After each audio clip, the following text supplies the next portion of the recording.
Take your question.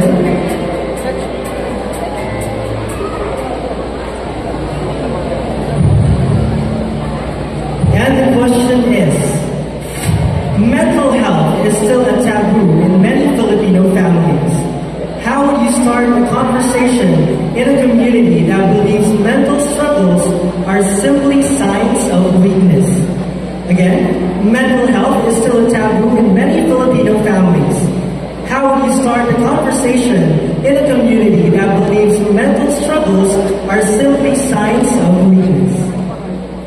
I stand here as a mental health advocate because as a student nurse, I've witnessed firsthand the patients many of us have struggled, have felt pain that no one else can see, but only felt through their stories. I believe that it's time for us to break the stigma on mental health.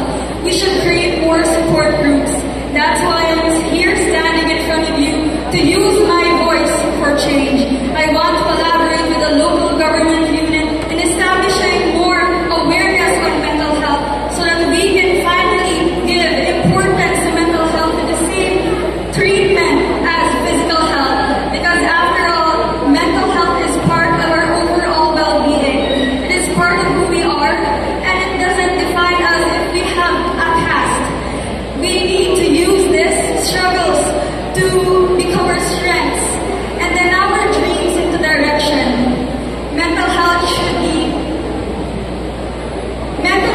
be given importance. That's why, as your Mutya, I stand here not only to leave a legacy with the glittering stage, but to have a growing, quiet legacy that goes beyond the crown. I stand here to educate the minds, elevate the spirits, and empower the hearts. Thank you so much.